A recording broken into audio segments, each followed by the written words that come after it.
I stood at the edge of the dining room, casserole still steaming in my hands, as my son leaned back in his chair and said it like a favor. "You should be grateful we let you stay here, Mom." The words didn't rise. They sank, low and final, like the last nail in something I hadn't realized was already buried. Karen smirked into her wineglass.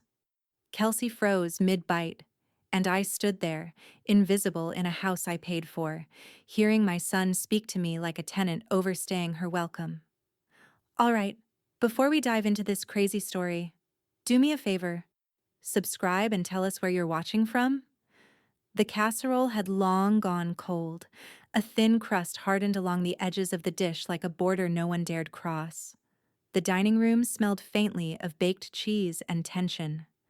Outside, the Knoxville evening pressed its violet light against the windows, soft but heavy, the way storms sometimes start.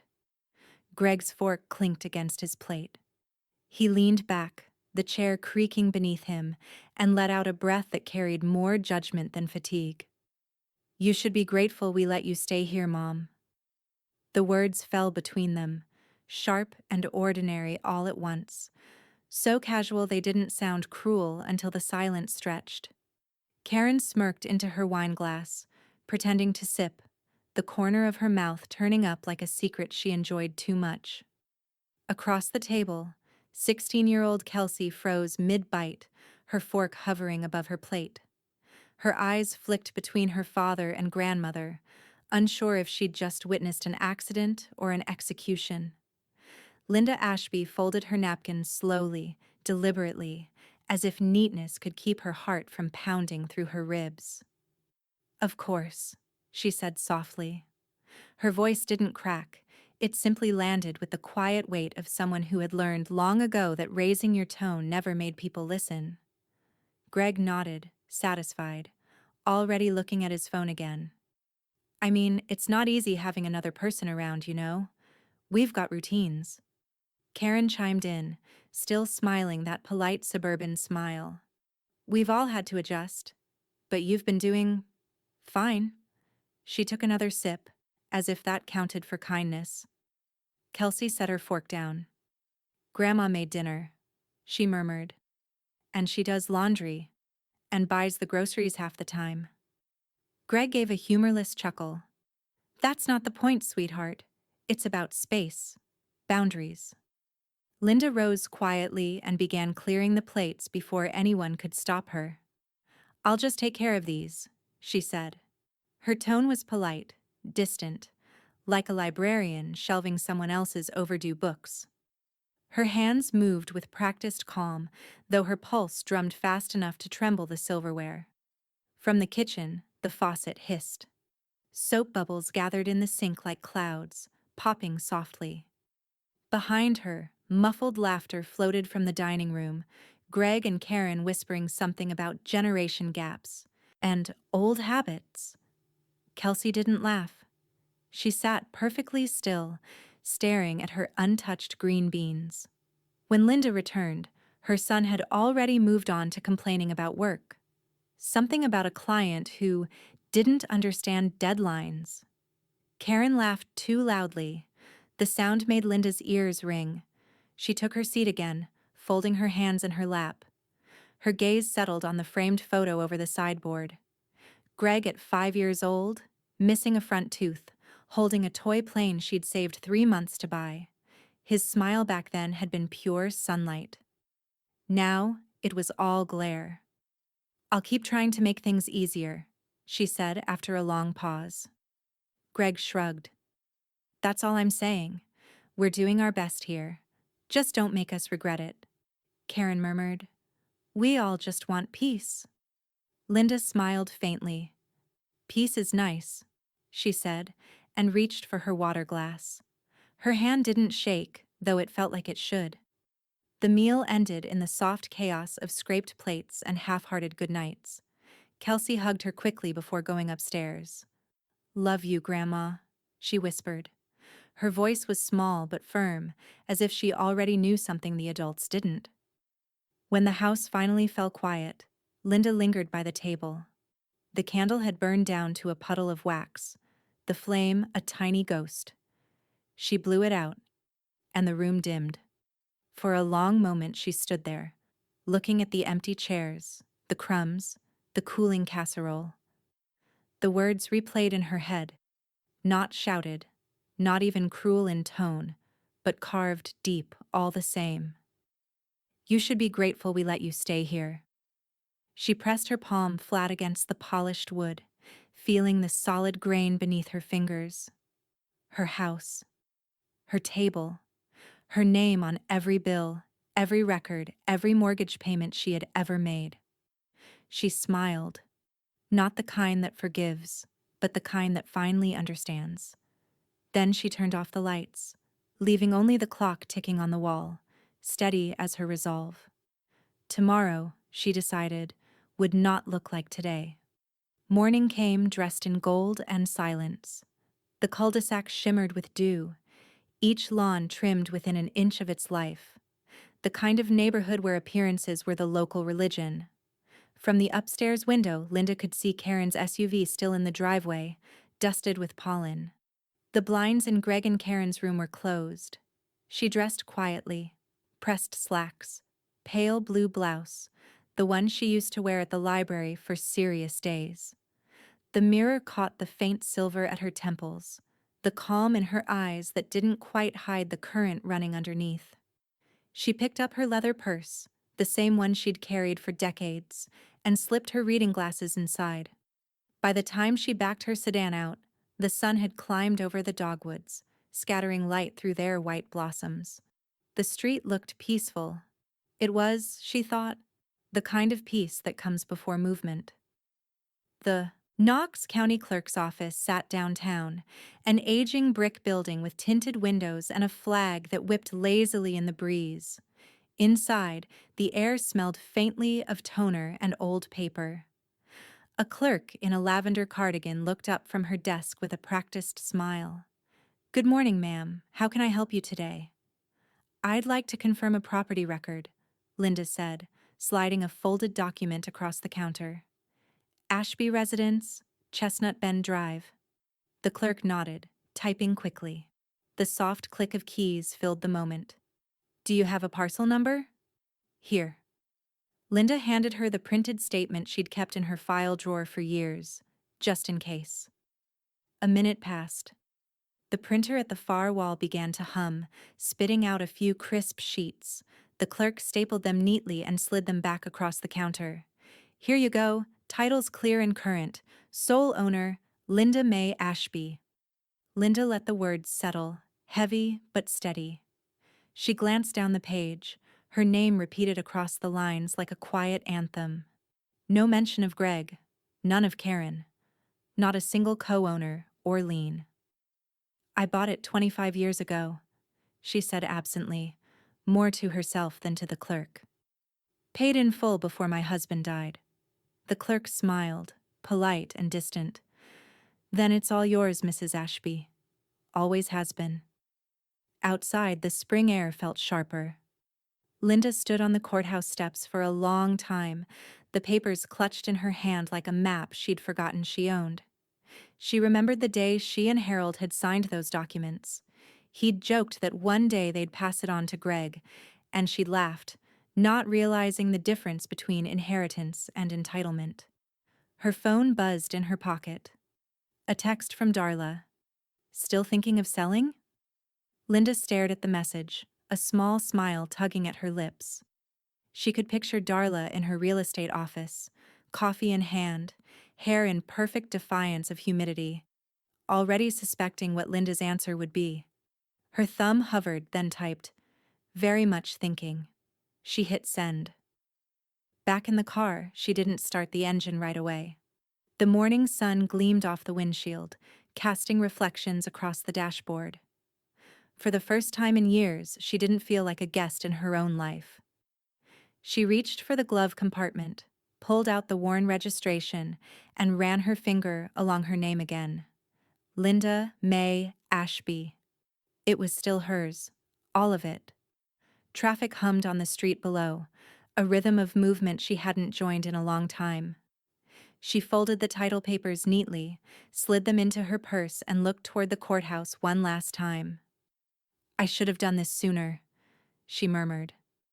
The thought came not with regret, but with a pulse of electricity, something between relief and resolve. As she drove back toward the cul-de-sac, the world seemed subtly rearranged. The houses looked smaller, the manicured lawns less impressive. By the time she turned into the driveway, the decision had already rooted itself deep and unshakable. Karen's car was gone. Greg's truck sat crooked along the curb, one tire kissing the grass. Through the window, she saw the kitchen light on, the same table where he'd told her she should be grateful. She parked, cut the engine, and sat there for a moment, letting the quiet fill the space. The papers in her bag rustled faintly, as though reminding her what she now held: proof, ownership, and something more dangerous: permission. Her phone buzzed again. Another message from Darla. Want to talk numbers later today? Linda typed one word in reply: absolutely. She stepped out of the car, locked it, and walked toward the front door with a calm so steady it almost frightened her. Inside, the house felt smaller already, like it had been waiting for her to claim what was hers all along. The knock came at 10 sharp, 2 crisp taps, followed by a pause that felt like certainty. Linda opened the front door to find Darla Jennings standing there in her trademark navy blazer, a manila folder tucked under one arm, and a look in her eyes that mixed friendship with fire. "Morning," Darla said, stepping inside. "You sounded different on the phone." Linda smiled faintly. "Different suits me today." The foyer smelled faintly of lemon polish and brewed coffee. Light streamed through the lace curtains, cutting the living room into soft stripes. Darla glanced around, her heels clicking across the hardwood as she took in every framed photo, every piece of furniture that still bore the weight of years. "All right," she said, opening the folder on the coffee table. "Let's see what your son's been so comfortable in." Linda gave a quiet laugh. Not bitter, just tired. Comfortable's one word for it. They sat together, papers spread out like tarot cards. Market comps, sale histories, neighborhood appreciation charts. Darla ran a polished fingernail down the columns. "You're sitting on a gold mine, honey. This cul-de-sac alone's up nearly 30% in 2 years. If I listed it today, quiet sale, no open house, you'd pull high 6 figures. Maybe more if someone falls in love with the kitchen." Linda glanced toward the kitchen doorway, where a chipped magnet still clung to the fridge. "World's best mom," it said. Greg had given it to her when he was 8. She stood. "Come on," she said softly. "Let's walk through." They moved from room to room like appraisers of history. The sunroom, still lined with Harold's old books. The den, where Greg had once sprawled with comic books and sticky fingers. Each space told a story Linda had spent decades tending, dusting, mending, saving for. Darla jotted notes, her pen whispering across the pad. "New roof, solid foundation, updated plumbing. You maintain this place like it mattered." "It did," Linda said. From the next room came Karen's voice, muffled but sharp, rising and falling in rhythm. She was on the phone, words tumbling fast. Something about a canceled order and a nightmare week. Her laughter followed, brittle and rehearsed. "She doesn't even know you're planning this, does she?" Darla whispered. Linda shook her head. "She's never known much about what keeps this house standing." They passed into the kitchen, where the sunlight hit the granite countertop and turned it honey gold. Linda brushed her hand across the surface. Smooth, cool, hers. Darla closed the folder, voice low. "You ready for this? Once I make calls, there's no pretending it's hypothetical." Linda poured 2 cups of coffee and set one in front of her friend. "You once told me people don't change until the ground moves under them." Darla smiled, just barely. I said that about my ex-husband. Still applies, Linda said, taking a sip. Karen's laughter spiked again from the living room, loud enough to make Darla's eyes flicker in annoyance. Linda didn't react. She simply turned toward the window, watching a pair of bluebirds dart between the branches outside. They have no idea what's coming, Darla murmured. Linda met her gaze, the corners of her mouth curving in quiet agreement. Let's keep it that way. The two women sat in stillness for a moment, the sound of Karen's phone call fading into the background hum of the refrigerator. Then Linda stood, setting her mug down carefully. We'll need a few days before listing. I want it clean. Not just the house. The exit. Darla nodded. You'll get it. She gathered her papers, her eyes softening as she looked around. You've carried this place long enough, Lynn. Time it carried you somewhere better. Linda followed her to the door. When Harold and I signed that mortgage, I thought I was building a future. You were, Darla said gently. Just not the one they thought they'd inherit. Outside, the sun had climbed high, scattering light across the cul-de-sac. Darla's car door shut with a satisfying thud. Linda stood at the window, watching her drive away, the folder of numbers and signatures riding in the passenger seat. The quiet start of an undoing. From the hallway, Karen's voice carried again. We're thinking about redoing the kitchen. Mom'll love it. Linda smiled, just once, and whispered to herself, Oh, I'm sure I will. The morning light cut across the dining table like a line drawn between two lives. One Linda had lived, and one she was finally ready to begin. The manila folder sat open before her, crisp pages neatly stacked, each bearing her name in tidy print. Her pen hovered, the tip glinting against the paper as if asking, Are you sure? She was. The ink rolled smooth and final across the line. Linda May Ashby. Darla watched from across the table, quiet as a confidant in church. She didn't interrupt. She didn't need to. The weight of the moment was enough to fill the space between them. When Linda set the pen down, Darla exhaled. That's it, she said softly. Paperwork's live. I'll handle the listings. No sign out front, no open houses. Discreet, like we said. Linda nodded. Let them think the world's still standing still. Darla's smile held the faintest edge.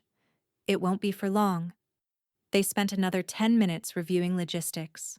Inspection prep, buyer confidentiality, closing timelines. But Linda's mind drifted to the sound of Greg's voice echoing in memory. You should be grateful we let you stay here. The arrogance in it had felt like a shove. This signature was her answer. Quiet but irreversible. When Darla finally left, the air in the house shifted. It felt lighter, somehow, hollowed of guilt. The papers were gone now, tucked into Darla's bag, heading toward an office where transactions became truths. From upstairs came the muffled rhythm of music, Kelsey getting ready for school. The girls' laughter drifted down the hallway, bright and real, a sound untouched by pretense.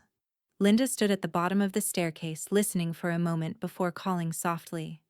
You have everything you need for today? Kelsey's head appeared at the landing, blonde hair still damp from the shower. Almost. Dad's giving me a ride. Good, Linda said, smiling. You'll be great. Kelsey studied her grandmother for a moment, her brow creasing. You look different today. Lighter. Linda tilted her head. Maybe I finally slept well. The girl nodded, though her curiosity lingered as she disappeared upstairs again. Later that afternoon, when the house was empty except for the hum of the refrigerator, Linda stood at the kitchen counter scrolling through her phone. Darla had sent a short message. Private showing set for Thursday. Quiet buyers. I'll update after. Linda typed a simple thumbs-up emoji in reply, then set the phone down beside her mixing bowl. The kitchen filled with the sweet scent of apples and cinnamon as she peeled fruit in clean spirals, the knife gliding effortlessly. The repetition soothed her. Slice, mix, fold, pour. It was a rhythm she'd known for decades, one she'd used to calm Harold when work had been hard, Greg when he was a boy with hurt feelings. Now she baked for herself. By the time the pie was in the oven, the late afternoon light had deepened to amber.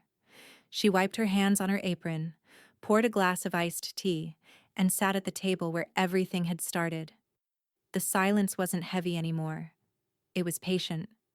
The front door opened, followed by Greg's voice. "Smells good in here."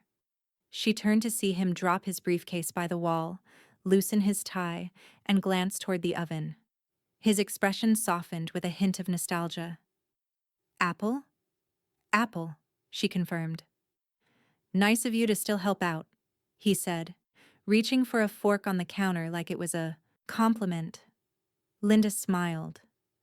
"Just trying to make things easier." He didn't notice the double meaning. He rarely did. Karen entered behind him, phone in hand, already mid-conversation about a canceled order at her boutique. She gave Linda a distracted wave before retreating to the living room. Kelsey followed last, slipping in quietly, earbuds still half in. She paused at the threshold, glancing between her father and grandmother, sensing something in the air that neither adult could name. That evening, as they sat around the table again, the smell of baked cinnamon wrapping around them like memory, Linda looked down at her family. Her son who'd forgotten gratitude, his wife who mistook convenience for kindness, and the granddaughter who still looked at her with unshaken love. Greg took a bite of pie and nodded approvingly. "You really outdid yourself this time, Mom." Linda smiled, folding her hands around her teacup to hide the tremor of adrenaline still coursing through her. "Thank you, Greg. I wanted tonight to feel special." He chuckled, not hearing the warning tucked inside her words. When the dishes were done and the house had gone still again, Linda stepped out onto the porch. The air was cool, the streetlights flickering on one by one. From here, she could see Darla's office lights across town if she squinted, a faint glow above the rooftops. Somewhere out there, her house already had a price attached to it, a number her son couldn't even guess. She drew in a breath that tasted like spring rain. Inside, the kitchen timer clicked softly, reminding her to check the oven. The papers arrived on a Thursday morning in a thick white envelope, one that didn't belong among bills or grocery flyers. Darla's business card was clipped to the front, her familiar looping signature scrawled across the seal. Linda sat at the kitchen table, a cup of tea cooling beside her, and stared at it for a full minute before sliding a letter opener beneath the flap. Inside, the contract, finalized, offer accepted, closing date, in 10 days. Title and escrow, Trent Harris, attorney at law. Linda ran her fingers over the embossed letterhead. The room around her felt suddenly sharper, as if every object had stepped into focus. The ticking clock, the faint hum of the refrigerator, the scent of lemon cleaner still hanging in the air. Darla had called it a perfect offer, and it was. Clean, confidential, immediate. When Darla stopped by later that afternoon, she didn't even need to ask. Linda was already at the table with a pen waiting. "You sure you're ready?" Darla asked, her voice low, eyes scanning the quiet house. Linda smiled, small, but certain. "I was ready the moment he opened his mouth at dinner." She signed again, each letter deliberate. When she looked up, the tension that had clung to her shoulders for months finally loosened. Darla pressed her hand briefly over Linda's. "Trent will handle escrow. Everything's in motion now. You just start thinking about where you want to land." Linda nodded, though her eyes drifted toward the window. "I already know. Somewhere smaller. Somewhere mine." By Friday morning, the plan was no longer a secret between two women and a stack of documents.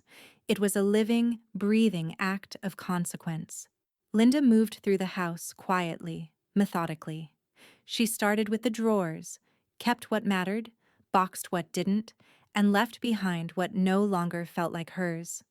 Each piece she touched carried a memory. Harold's old reading lamp, the wedding china she hadn't used in 20 years, the photo of Greg in his college cap. She packed the memories but left the guilt. She was wrapping the last of the dishes when Karen's voice floated in from the kitchen. "This fridge is old," Karen said, tugging open the freezer door and frowning at the frost. "We should start looking for a new one. Maybe stainless steel this time." Linda didn't look up from the box she was sealing. "You'll miss it soon." Karen blinked, confused. "Miss what?" Before Linda could answer, Greg walked in, loosening his tie as usual, glancing between them. "What's that supposed to mean?" The house went very still. Even the ticking clock seemed to pause, holding its breath. Linda straightened slowly, brushing dust from her hands. "It means," she said, her tone calm but carrying weight, "you'll need to find a new one. I sold the house." For a moment, they didn't understand. The words hung in the air like a foreign language. Karen's mouth opened, but no sound came. Greg just blinked, his expression a slow, dawning disbelief. "You," he started, voice cracking halfway. "You what?" Linda didn't flinch. She walked to the counter, picked up the folder Darla had left, and set it down between them. "The papers are signed. Escrow opens Monday. The buyers close in 10 days. Karen let out a breathy, incredulous laugh. "This is some kind of joke." "I don't joke about legal documents," Linda said evenly. "You've lived here on my generosity long enough." Greg's face flushed red. "You can't just kick us out. This is my home too." Linda's eyes flicked toward the photo on the wall. Her, Harold, and a much younger Greg, all smiles in front of the newly painted porch. "No," she said softly. "It's always been mine. You just forgot whose name is on the deed." Karen stepped forward, voice trembling. "You didn't even tell us you were thinking about this." "I tried telling you something once," Linda said, turning back toward the half-packed boxes. "But you weren't listening." The room filled with silence. Kelsey appeared at the edge of the hallway, her school bag hanging from her shoulder, eyes wide. She didn't say a word. Greg's voice came again, quieter now, the kind that begged for control. "You can't do this, Mom." Linda faced him fully. "I already did." Outside, the wind picked up, rustling the trees along the cul-de-sac, scattering pink petals across the porch. Somewhere in the distance, a lawnmower droned, a sound of ordinary life moving on, unaware of the earthquake inside the Ashby home. Linda took a slow breath, her voice steady as she turned toward the window. "The closing's set," she said. "You'll have time to find somewhere new." Behind her, Greg's anger was building like heat, but she didn't turn to face it. She was done absorbing his weather. Instead, she walked to the oven, pulled out a tray of rolls she'd been baking, and placed them on the counter to cool. "I'll make dinner tonight," she said quietly, almost to herself. "One last time." The moment Linda spoke the words, "I sold the house," the air inside the kitchen thickened, as though the walls themselves had drawn in a collective breath. Greg's face went crimson, the color of disbelief colliding with pride. "You can't just kick us out," he roared, voice echoing off the cabinets. His hands curled into fists, not threatening but desperate, the way a child's might when they realize the world isn't built for their comfort. Linda didn't flinch. She had faced worse tempers, worse storms. She reached into the drawer beside the refrigerator, the one where she kept every important paper neatly organized, and pulled out a folder labeled in her tight librarian handwriting, "Property Transfer. Final." She laid it gently on the counter, slid it across the cool marble until it rested in front of her son. "You might want to look at the date," she said. Greg stared down at the black ink and legal stamps, eyes darting across the page. He found her name. He found Trent's. He found the buyer's. What he didn't find was his own. "This," This can't be right, he stammered. You can't sell it without talking to us. Us? Linda's voice was calm, almost curious. There is no us on the title, Gregory. You never asked whose house it was. Karen had gone pale. She grabbed the papers, flipping through them as if sheer speed could undo signatures. You're bluffing, she said finally, shaking her head. You've always been dramatic, but this? You wouldn't actually… A firm knock interrupted her. 3 short raps, familiar and sure. Linda's pulse didn't rise. She knew that rhythm. Darla stepped in without waiting to be invited, her navy heels clicking across the tile like punctuation. She carried her own folder this time, thick and formal, her realtor's badge gleaming at her lapel. No bluff, Darla said, sliding the folder open on the table. Closing is in 3 days. Title transfer already confirmed by Trent Harris's office this morning. I'm here to finalize a few disclosures. The room went utterly silent except for the soft shuffle of papers. Karen's hand flew to her chest. Greg's mouth opened but no sound came. Linda moved to the sink, rinsing a coffee mug as if they were discussing the weather. Would anyone like some tea? She asked, her tone so mild it made Greg's next shout sound even louder. You're unbelievable, he snapped, slamming his palm against the counter. After everything I've done for you, after we let you stay here, you pull this? Do you have any idea what this does to us? Linda turned, drying her hands on a dish towel. Yes, she said evenly. It makes you find your own home, like adults do. Karen looked between them, her voice cracking with panic. Where are we even supposed to go? We can't just pack up and leave in 3 days. Darla's tone softened, but her professionalism didn't waver. The buyers were generous. They're allowing a week after closing for you to vacate. That's more grace than most would give. Greg glared at her, then at his mother. You're really doing this? Over one stupid comment at dinner? Linda's gaze held his. No, she said. Over a lifetime of them. He stepped closer, anger edging into disbelief again. You're being ungrateful, Mom. The room went so quiet, even the refrigerator hum seemed to retreat. Linda met his eyes, the faintest smile curving her lips. I believe those were your words first. For a heartbeat, no one breathed. Then Darla broke the silence, flipping one final page in her folder. Trent's office will email confirmation tonight. I'll handle key transfer and closing paperwork Monday morning. Karen sank into a chair, hands trembling. Greg stood rigid, the realization finally taking root. There was no argument left to win. Darla gave Linda a small nod before heading for the door. I'll call when the wire clears, she said softly. When the front door closed, Greg turned back to his mother, voice low but shaking. You just burned this family down. Linda stepped closer, close enough for him to see how steady her eyes were. No, she said, her voice cool and final. I just stopped letting you live in the ashes. She left him standing there, the signed papers still spread across the counter. Upstairs, the floorboards creaked, Kelsey's footsteps, hesitant, listening. Outside, a car engine faded down the street. The sound was ordinary, but inside the house, something vast had already shifted. The morning after Darla's visit, the house no longer sounded like home. It echoed. Each footstep seemed to find its own hollow pocket of air, like the place was already learning to forget the people inside it. Linda stood by the window with a notepad in hand, the one she used to keep grocery lists in. Now, it held numbers for movers, forwarding addresses, and one new line scrawled in clean ink. Ashwood Condominiums, Unit 3B. She'd toured it quietly the week before, just in case. 2 bedrooms, furnished, overlooking a small park where children played after school. It wasn't big, but it was hers. By 9, the moving truck rumbled into the cul-de-sac, its diesel growl cutting through the spring stillness.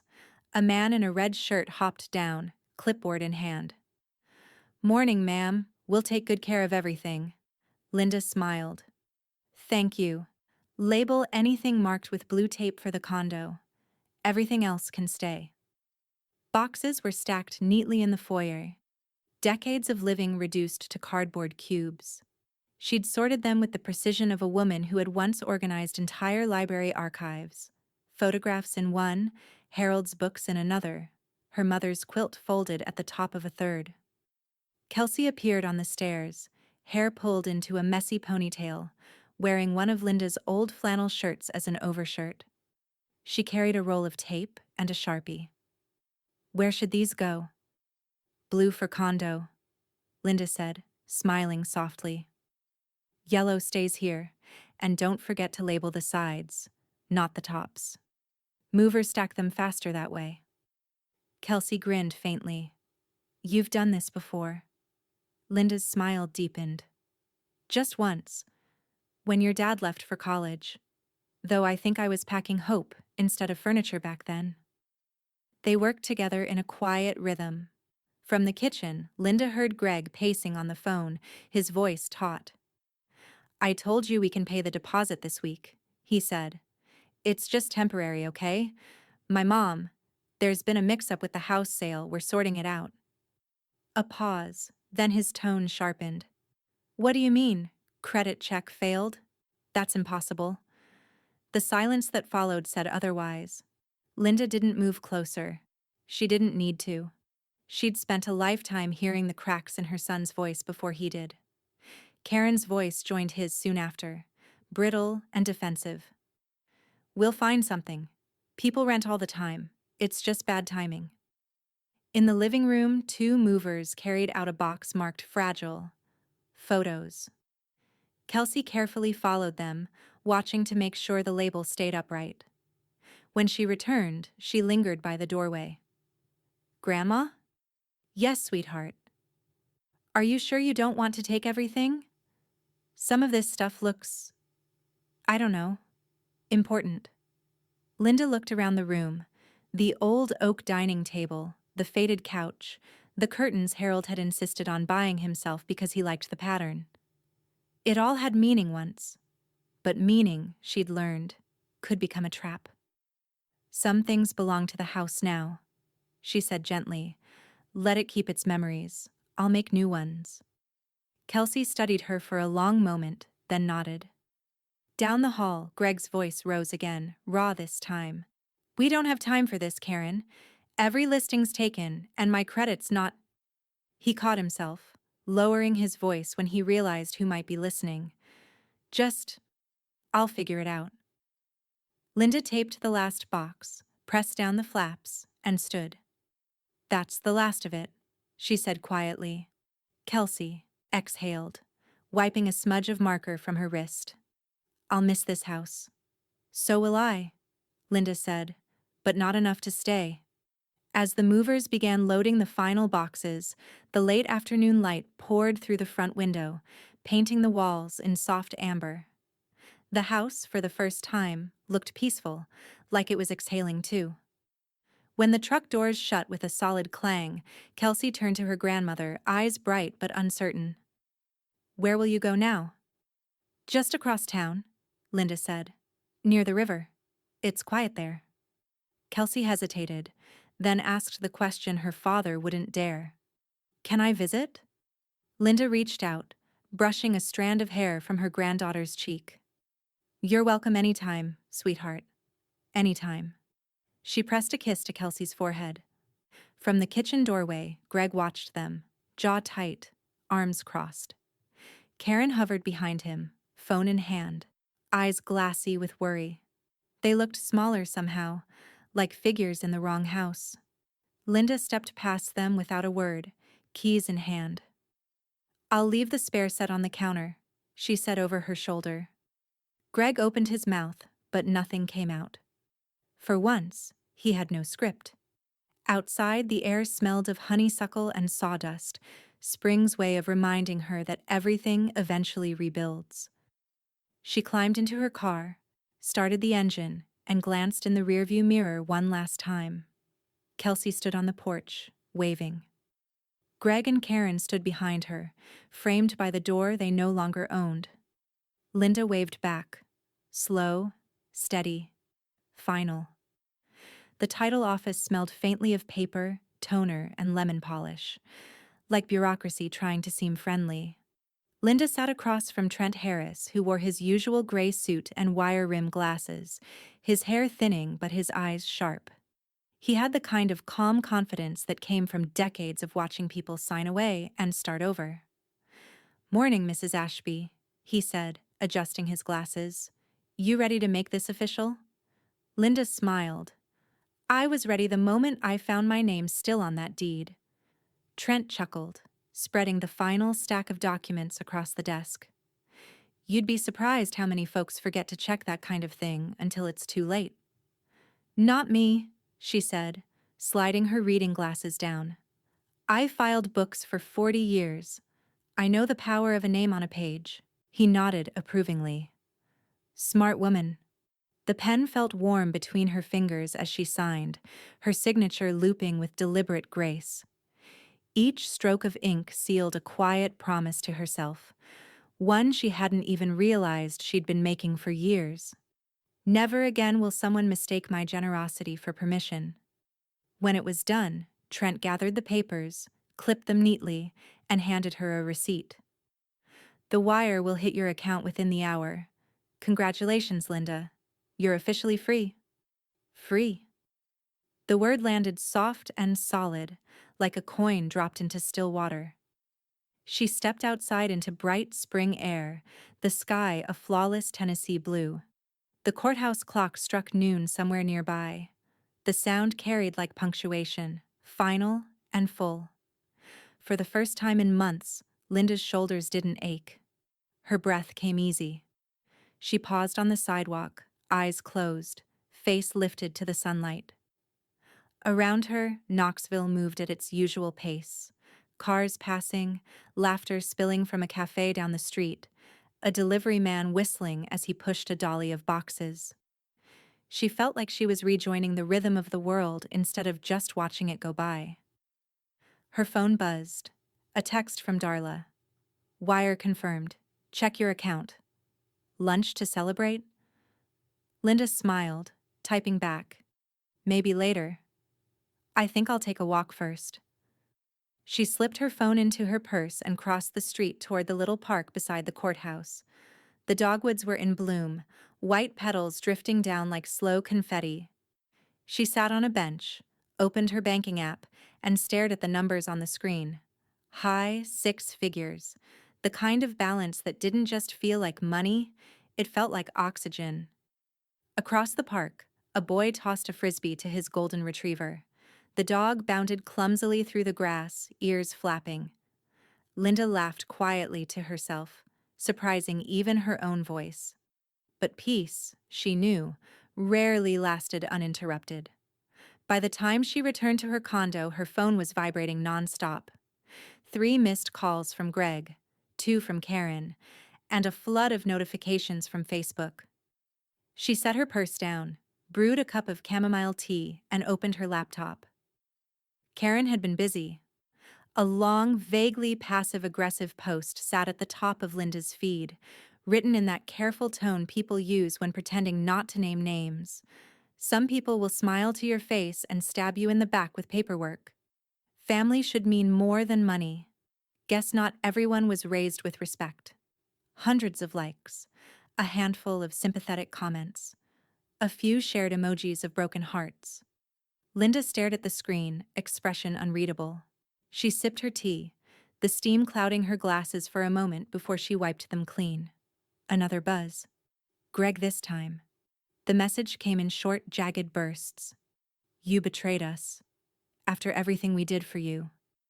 She read it twice, then opened her photo gallery. There it was.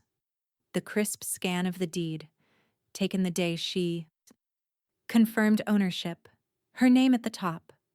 Only her name. She attached the image and typed just 3 words in reply. Did I, though? Seconds later, the message marked read. Then silence. Linda closed her laptop exhaling slowly. The air in her condo smelled faintly of lemon and new beginnings. She walked to the window, gazing out at the river glinting in the distance, sunlight flashing off the surface like laughter. She thought about the house, about its quiet rooms and stubborn walls. It was someone else's problem now. Her phone buzzed again, this time a message from Kelsey. "Grandma, can I come visit this weekend?" Linda smiled. The answer came easily. Always. She set her phone down, pulled a light cardigan from the chair, and stepped out onto her balcony. The breeze lifted her hair, carrying the scent of honeysuckle. The condo smelled of fresh paint and ocean air, soft salt and new beginnings. Morning light spilled across the hardwood floors, catching on the faint shimmer of dust motes that drifted lazily through the open windows.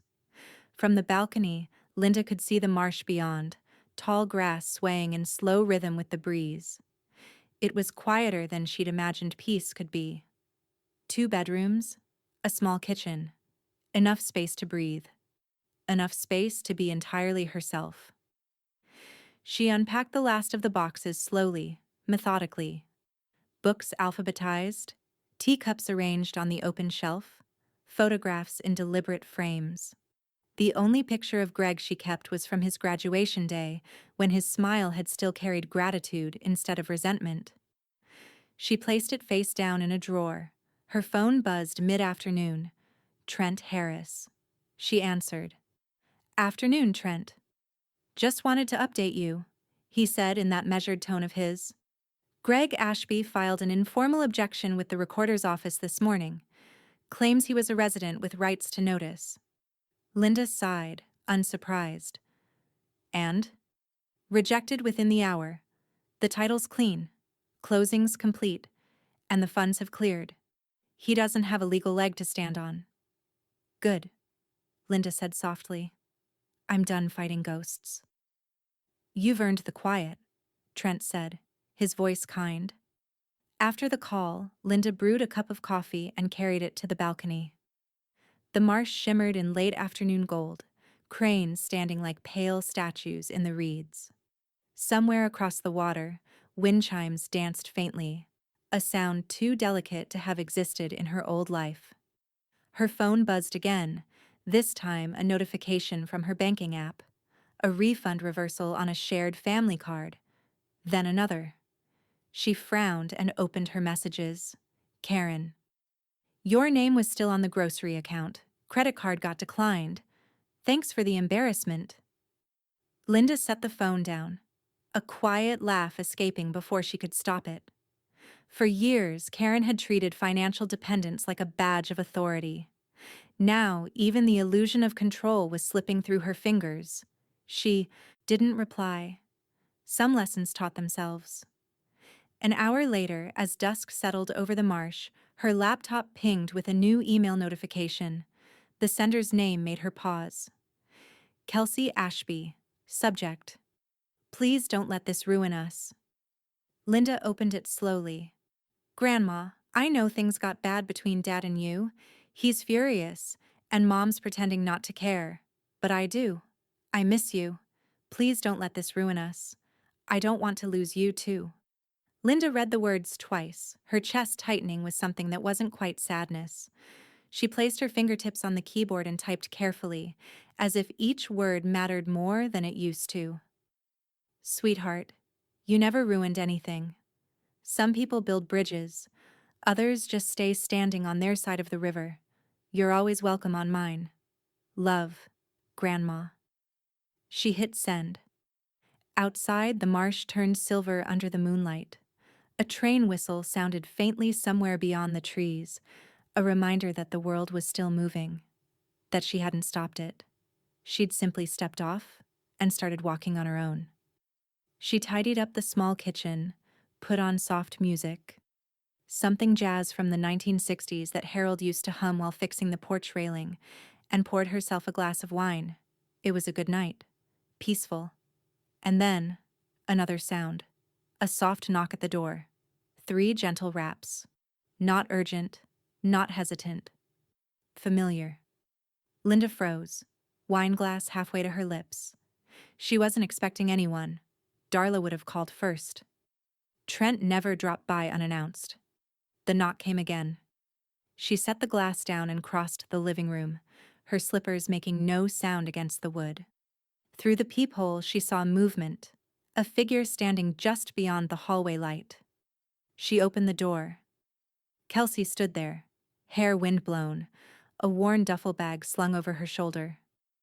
Her cheeks were pink from the cold, eyes bright and uncertain. "Hi, Grandma," she said, voice trembling but brave. I didn't want to stay there anymore." Linda's breath caught. "Does your father know you're here?" Kelsey shook her head. "He'll figure it out. But I can't. They keep fighting. And they blame you for everything. I just needed somewhere that feels like home." For a moment, Linda couldn't speak. Then she stepped aside, her voice soft but steady. "Then you came to the right place." Kelsey hesitated, then stepped inside. The door closed quietly behind her, shutting out the night. The marsh was quiet again the next morning, sunlight sliding across the water in soft ribbons of gold. From the balcony, Linda could hear gulls calling and the faint hum of traffic from the distant bridge. Inside, her condo felt different, warmer somehow. Not because of the spring air, but because of the extra pair of shoes by the door and the faint sound of running water from the guest bathroom. Kelsey had arrived with almost nothing. A duffel bag, a sketchbook, and a single framed photo of her and Linda at the Knoxville County Fair years ago.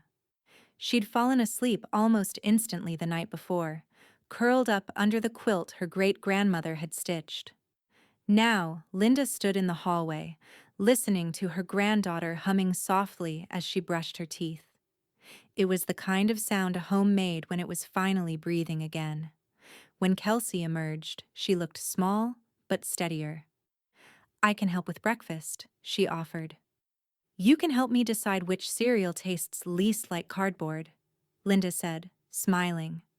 They ate quietly at the kitchen island, just fruit, toast, and coffee that was more milk than caffeine for Kelsey's sake. The silence between them wasn't awkward. It was the good kind, filled with understanding rather than expectation. Halfway through her toast, Kelsey set it down and spoke without looking up. "They blamed you," she said softly. "Last night, when they realized I was gone." Linda's chest tightened. "I figured as much." Kelsey shook her head. "They said you manipulated me, that you turned me against them, but—" She swallowed hard. "I heard everything, Grandma. The way Dad talked to you. The things Mom said when she thought you couldn't hear. You didn't do anything wrong. You just stopped taking it." Linda reached across the counter, her fingers brushing over Kelsey's hand. "You always did hear more than people realized." Kelsey's eyes shimmered, and she leaned in before the tears could spill. Linda wrapped her arms around her, holding her close, the way she used to when Kelsey was little and nightmares came calling. They stayed like that for a long time. No promises, no apologies, just breathing. When the moment passed, Linda pulled back and said lightly, "Now, how about we make something sweet to mark your first day here? I have cocoa and the good marshmallows. Not those mini ones. They're for amateurs." Kelsey laughed, wiping her cheeks. "You're the only person I know who makes hot chocolate like a ritual." "Everything worth drinking should take time," Linda said. Soon, the condo filled with the scent of warm milk and melting chocolate. They sat together on the couch, mugs in hand, watching To Kill a Mockingbird on the old flat screen. Halfway through, Kelsey started quoting Scout's lines, and Linda joined in, both of them laughing at their own dramatic timing. It was late afternoon when a knock sounded at the door, a brisk, cheerful rhythm that could only belong to one person. Linda smiled. "That'll be Darla." Kelsey looked surprised. "You told her I was here?" "She tends to know things before I do," Linda said, standing. Sure enough, Darla stood in the doorway holding a potted orchid wrapped in brown paper and a bag from the local bakery. I heard you had company, she said, eyes twinkling. And before you ask, yes, I already guessed who. Kelsey appeared behind her grandmother, offering a shy smile. Hi, Ms. Jennings. Darla's face softened. You've grown about a mile since I last saw you. Welcome to Freedom Headquarters. Linda rolled her eyes, but her smile lingered. Don't encourage her. Too late, Darla said, setting the orchid on the table. You know, Lynn, this place suits you. You even look taller. Less weight will do that, Linda said, and Darla gave a knowing laugh. They chatted for a while, about the condo, about the buyers who were apparently thrilled with their new home, about the weather and the town fair coming next month. Darla eventually stood to go, but not before hugging Linda tight. You did the right thing, she whispered, even when it didn't feel like it. After she left, Linda locked the door, turned off the lights in the living room, and returned to her desk in the corner. A small stack of paperwork waited, her estate folder, meticulously labeled. Kelsey had gone to her room to unpack, humming again under her breath. Linda opened the folder, uncapped her pen, and signed the newest page at the back, her updated will. Under beneficiary, she crossed out Gregory Ashby and wrote, Kelsey Ann Ashby. She dated it, initialed the corner, and slipped it into the envelope. The marsh outside shimmered under the fading light, and Linda felt a stillness settle over her. The kind that comes not from endings, but from knowing what to protect next. It was a Tuesday morning when the email arrived. Subject line, forwarded claim. Ashby vs. Ashby, intent to contest. Linda read it twice before opening the attachment. Even through the dry, formal language, Greg's outrage bled through every line. Undue influence, it said. Unfair sale of family home without proper notice to residents. The words sounded rehearsed, like something a desperate man copied from a website about tenant rights. She almost laughed. The message above the document came from Trent. Linda, got this from opposing counsel. A young attorney out of Nashville who clearly doesn't know what he's stepped into. No need to worry. I'll send over everything we filed at closing. Teach. Linda smiled faintly. The steadiness of his tone calmed her as much as his competence. She clicked reply. Trent, thank you. I'll gather copies of the title history and messages just in case. I've learned that paper speaks louder than memory. L.A. The rest of the morning was methodical. She brewed a pot of coffee, opened the file drawer beneath her desk, and began assembling her quiet defense. The original deed from 25 years ago. The payment stubs from the mortgage she and Harold had finished off early. The notarized affidavit Trent had handled during the sale. Every paper still smelled faintly of ink and lemon cleaner. For good measure, she printed Greg's old text, the one that had started everything. You should be grateful we let you stay here. By the time Trent called that afternoon, her packet was ready. Already ahead of me, he said with a chuckle. I'm sending this over to opposing counsel right now. They won't last a week. He was wrong. They didn't last 2 days. By Thursday morning, another email arrived. Shorter this time. Claim withdrawn. No further action. Opposing counsel advised client to seek family mediation instead of litigation. Trent added a note beneath it. Told you so. Linda laughed out loud, the sound echoing through her small condo. From the guest room, Kelsey called out, What's funny? Just proof that the truth still works, Linda replied. She didn't tell her granddaughter about the claim, not yet. Some victories, she thought, didn't need applause, but the outside world, ever hungry for drama, didn't let it stay quiet. That evening, while scrolling through her newsfeed, Linda saw Greg's latest post, a furious wall of text, all caps, and thinly veiled blame. Imagine selling out your own family for a payday. Some people don't deserve forgiveness. Dozens of his friends liked it. Karen added a sad face emoji. Someone else commented, That's terrible, man. Family first. Linda closed the app without replying. The truth didn't need her defense. 2 days later, Karma arrived early and with a distinctly digital flavor. Karen's name popped up again, this time in screenshots circulating on a local gossip thread.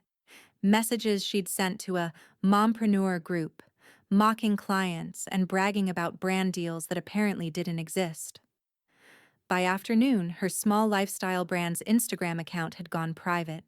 By evening, her sponsors had quietly unfollowed. Darla called that night, voice rich with irony. "You didn't even have to lift a finger." "I told you," Linda said, pouring herself a cup of tea. "Some lessons teach themselves." After they hung up, Linda sat by the window, watching headlights flicker across the marsh road below. The air smelled of rain coming in from the west. She opened her email one more time to find a message from Trent waiting. "All wrapped up on my end. Court file closed. Title clear. Congrats again, Linda. You did everything right." Linda clicked reply. "Thank you, Trent. You've been patient and thorough. As always. I'll stop bothering you now." A few minutes later, he responded, "You never bother me, Mrs. Ashby. You remind me that fairness still counts for something." She smiled at that and closed her laptop. Behind her, Kelsey was sketching at the dining table, earbuds in, head tilted as she shaded the edge of a drawing. Linda glanced over her shoulder. The sketch was of a house. Not the old one, but this one. The balcony, the marsh, the stillness. "Beautiful," Linda said quietly. Kelsey smiled without looking up. "Thanks. It feels safe here." Linda nodded, her throat tight. "That's all I ever wanted, honey."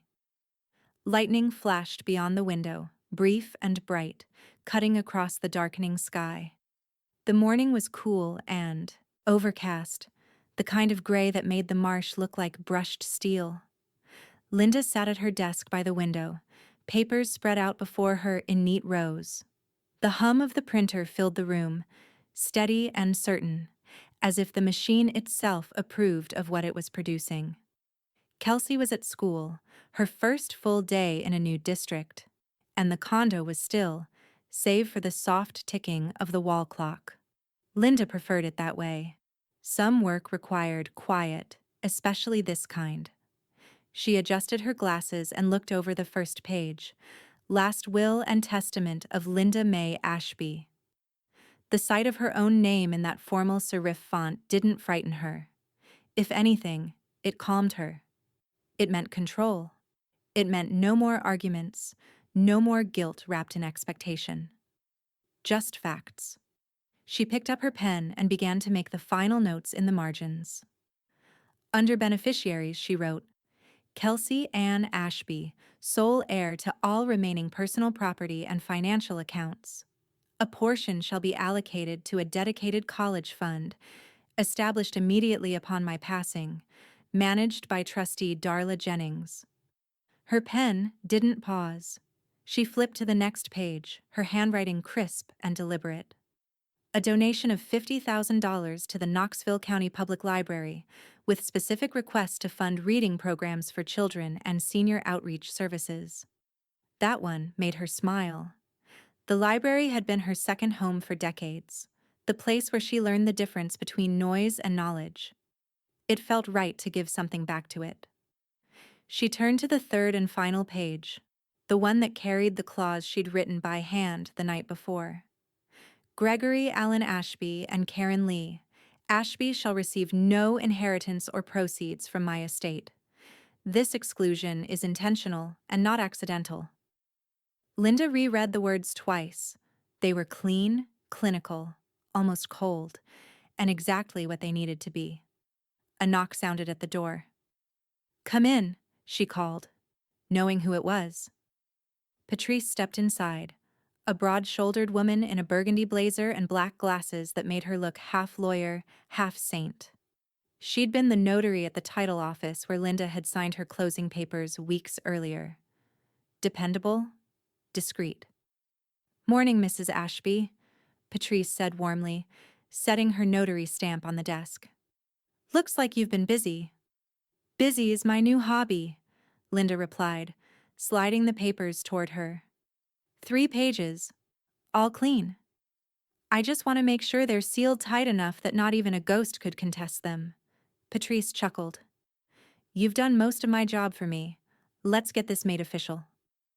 The notary's hands moved with quiet efficiency, checking signatures, aligning pages, applying the heavy seal with a practiced press. The sound of the metal stamp hitting paper was final, grounding. When it was done, Patrice capped her pen and smiled. You're all set. Anything else you'd like added? Linda leaned back in her chair, considering the question. Through the window, a faint shimmer of sunlight broke through the clouds, streaking across the marsh. Yes, she said softly. Add a note at the bottom of the file. What kind of note? Linda picked up her pen again, writing in steady, even strokes. Some debts are settled in silence. Some lessons are learned when there's nothing left to take. She signed her initials beneath it and handed the pen back. Patrice read the line, her expression thoughtful. That's one way to end a legacy. It's not the end, Linda said. It's just the part they'll never get to rewrite. Patrice gave a small nod and gathered her materials. You know, you're calmer about this than anyone I've ever notarized for. Linda smiled. After living with chaos, calm starts to feel like justice. When Patrice left, Linda carried the sealed documents to her filing cabinet and slid them into the top drawer, between folders labeled taxes and insurance. The click of the lock echoed softly in the quiet condo. She stood for a long moment, looking out the window again. The marsh grass rippled in the wind, bending without breaking. Somewhere, far off, a church bell rang. A slow, steady sound that felt like punctuation. Her phone buzzed on the counter. A text from Darla. Trent told me everything's settled. Drinks later to celebrate freedom? Linda typed back one word. Maybe. Then another message came through. This one from an unknown number. Greg. Hope you're proud of yourself. Money won't keep you warm forever. Linda read it once, then set the phone face down on the table. She poured herself a cup of tea, the steam rising between her and the world. Silence, she murmured, is louder than court. She took her tea to the balcony. The air was cool, sharp with rain. The marsh swayed in the wind like it was whispering approval. The condo glowed with soft amber light and the smell of lasagna baking in the oven. The table was dressed simply. Linen runner, wild flowers from the market, and 2 plates set opposite each other. Outside, the marsh shimmered under an early evening sky streaked with coral and gray. It was Kelsey's 17th birthday. Not the kind of celebration with balloons or noise, but the kind where every small thing was chosen with care. Linda moved quietly between the counter and the table, humming under her breath as she laid out silverware. From the record player came an old Sinatra tune, scratchy and perfect. She had spent the afternoon cooking the way she always did, with intention. Layers of pasta and ricotta, garlic bread wrapped in foil, salad crisp and bright with lemon. Kelsey appeared from her room wearing a simple blue dress that still smelled faintly of the thrift shop they'd found it in. She'd brushed her hair into soft waves, her cheeks still pink from the mirror. "Grandma," she said, pausing in the doorway. "You did all this?" Linda turned, smiling. "It's your birthday. A girl only turned 17 once." Kelsey laughed. "I don't think Dad ever remembered that." "Well," Linda said, lighting the last candle, "then he's missing a good dinner." They sat down together, and for the first time in a long time, the conversation flowed easily. No tension, no tight smiles hiding what shouldn't be said. Kelsey talked about school, new friends, an art teacher who actually encouraged her sketches, and Linda listened with quiet pride, her heart softening with every word. Halfway through the meal, Kelsey set down her fork and looked around the room. The flicker of candlelight danced across her face. "This feels like home," she said softly. Linda's breath caught for a moment, the simple truth of it hitting her harder than she expected. She reached over, brushing her granddaughter's hand. "It is home," she said, "yours as much as mine." Kelsey smiled, a little shyly. "Then I think I'm finally where I'm supposed to be." They finished dinner talking about small things, movies to watch, the marsh at sunrise, what color they might paint Kelsey's room someday. It was quiet joy, the kind Linda once thought she'd aged out of. When the plates were cleared and the candles burned low, Linda's phone buzzed on the counter. The name on the screen made her pause. Greg. She almost ignored it, but some part of her wanted the final word, even if it was silence. She opened the message. "You've made your point." That was all it said. No apology, no acknowledgement, just a last-ditch effort to reclaim dignity he'd long since forfeited. Linda stared at the screen for a moment, then tapped the corner of her phone. Block number. The button turned gray, and the quiet that followed felt cleaner than satisfaction. She closed her laptop and pulled out her journal, a slim, leather-bound one she kept beside her desk. She wrote slowly, the pen scratching softly against the page. My house, my rules, my ending. She underlined the last two words, then set down the pen. The next morning, sunlight filtered through gauzy curtains, warm and forgiving. Kelsey was already at the small dining table, laptop open, papers spread around her. She looked nervous but focused. "What's all this?" Linda asked, pouring herself a cup of coffee. Kelsey glanced up. "Legal forms. I talked to Trent yesterday." Linda's brows lifted. "Trent Harris? What about?" Kelsey hesitated, then slid a document across the table. "It's called emancipation. I'm old enough to file, and he said he'd help me through it. I don't want to go back there, Grandma. I want to stay. With you. For good." The words hit Linda like a soft thunderclap, unexpected but inevitable. She sank into the chair across from her, eyes wide, heart heavy with a mix of pride and worry. "Kelsey," she said gently, "that's a big step." "I know," Kelsey said, steady now. "But I've already taken the rest. They don't listen to me. They never did. Here, I feel seen. I feel safe." Linda reached across the table, covering her granddaughter's hand with her own. The warmth of it was steady, anchoring. "You sure about this?" Kelsey nodded. "Trent said it's possible, especially with everything that's happened. I can use the money from my art scholarship savings for filing fees. He'll represent me pro bono." A tear slipped down Linda's cheek, but she was smiling. That man's too good for this world. "I told him you'd say that," Kelsey said, grinning. Linda exhaled, the weight of years lifting just a little more. "All right then. If you're sure, I'll stand by you. Every step." Outside, the marsh glimmered in sunlight. A heron rose from the reeds, its wings wide and strong, catching the morning air. That afternoon, Linda updated her online bio, something she hadn't touched in years: retired, unbothered, debt-free. She added one more line before logging off, and finally home. The convertible wasn't new, and that was exactly why Linda loved it. Sky blue, the color of summer mornings, with faint chips along the door handle and a fabric top that smelled faintly of rain and gasoline. It had come from a retired couple who kept it covered in their garage, just for Sunday drives. Linda paid in cash. No negotiations, no hesitation. Just a handshake, a title transfer, and a grin from the old man who said, "Take her somewhere she can breathe." Now, 2 weeks later, the car shimmered in the morning sun outside her condo. Kelsey stood beside it, eyes wide and disbelieving. "Grandma," she said, dragging out the word with delighted shock, "you bought a convertible?"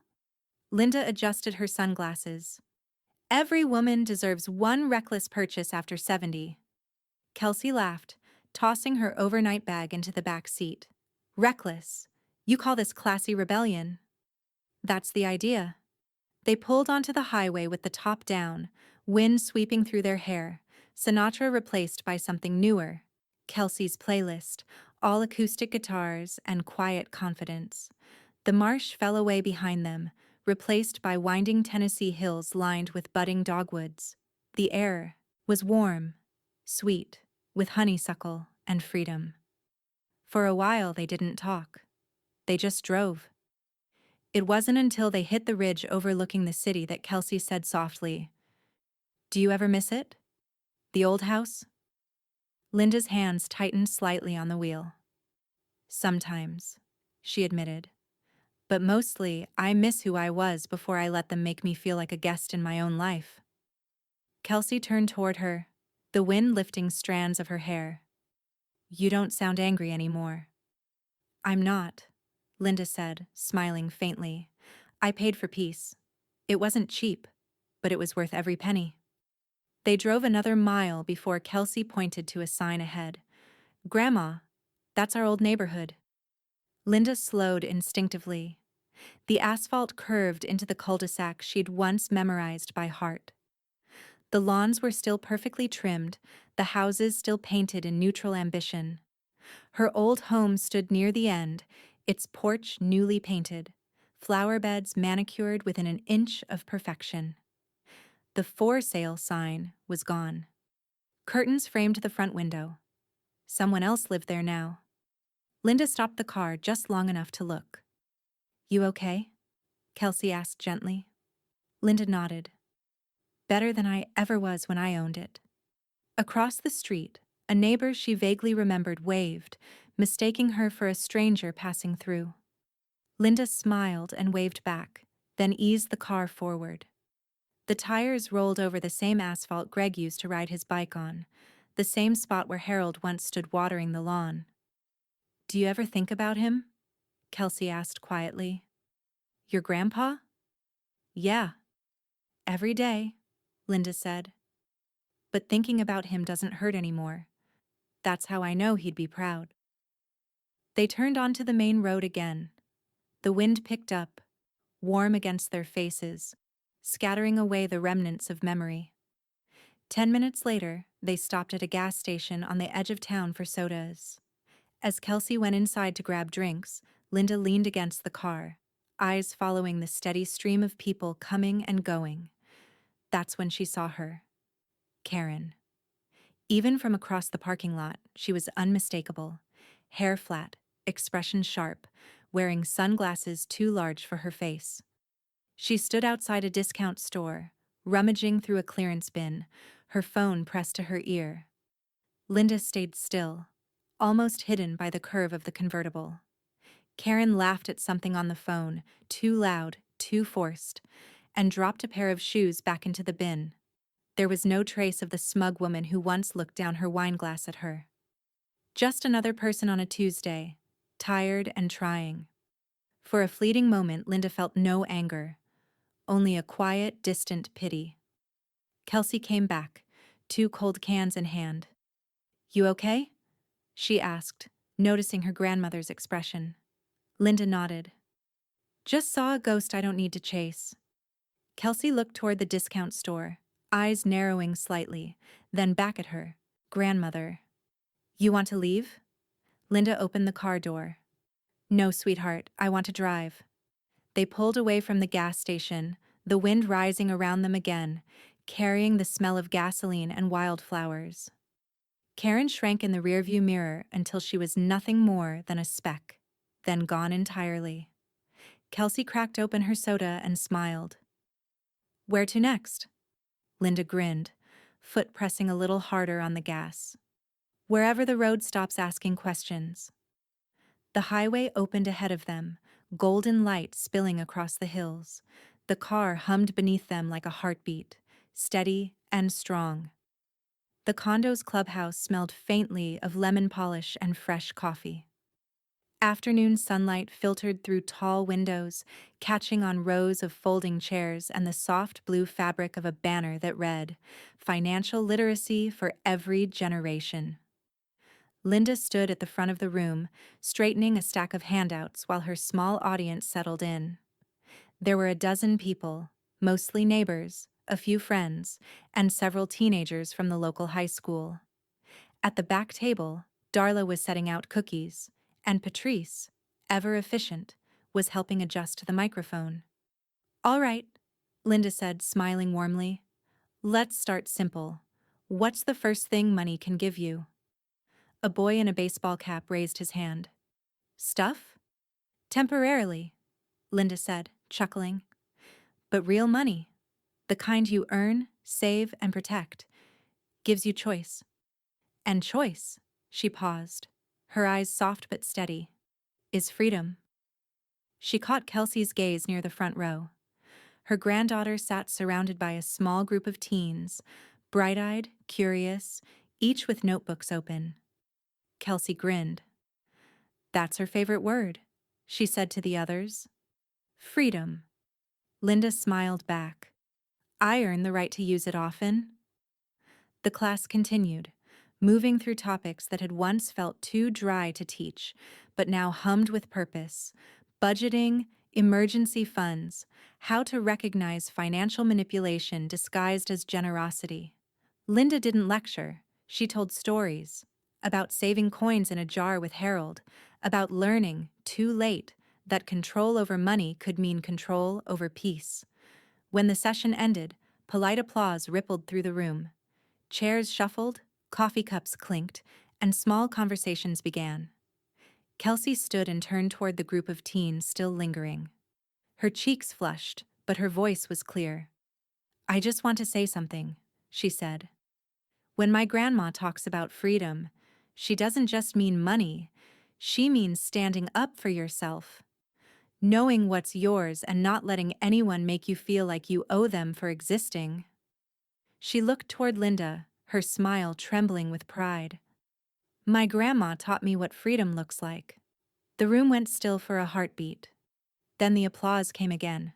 Softer this time, more genuine. Even Darla, wiping her hands on a napkin at the back, blinked a few times and said quietly, "Damn, kid." "Well said." Linda's throat tightened. "That's enough to make a woman cry," she said, half laughing, half fighting tears. Kelsey walked over and hugged her. "I learned from the best." From the back of the room, Elaine, the condo association president who'd been skeptical when Linda first suggested hosting the class, watched with a small, approving smile. "You were right, Ms. Ashby," she called out. "We needed this more than we realized." Linda laughed, dabbing at her eyes. "Better late than never." As the crowd thinned and the hum of voices faded, Darla crossed the room carrying a manila folder embossed with the logo of Trent's law office. The tab read, "Legacy." "Got this from Trent," Darla said, handing it to her. "He said it's the final paperwork, trust setup, donations, the college fund. Everything's ready to sign." Linda took the folder in both hands, the weight of it grounding her. She opened it slowly, scanning the neat pages. Her own name appeared again and again, attached to decisions that finally felt like hers alone. Kelsey stood beside her, reading quietly over her shoulder. "That's the library donation?" Linda nodded.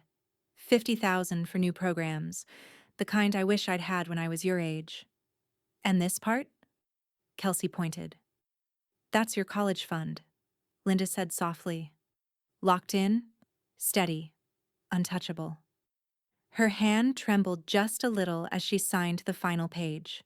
The pen left a thin blue flourish, decades of struggle distilled into one graceful curve of ink. Darla placed a steadying hand on her shoulder. "You've built something better than revenge, Lynn. You built an ending that matters." Linda smiled, eyes glistening. "I didn't want revenge. I just wanted peace." Outside, beyond the clubhouse windows, the azaleas were in full bloom. Their petals shimmered in the late afternoon light, bright against the stillness of the marsh. Kelsey helped gather the papers, stacking them neatly into the folder. "You did it, Grandma," she said. "You really did." Linda looked out through the glass doors, the flowers swaying gently in the breeze.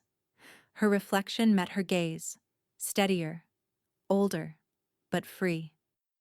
"He said I should be grateful to stay," she whispered, the words soft but sure. "So I sold the house and gave myself somewhere better to belong."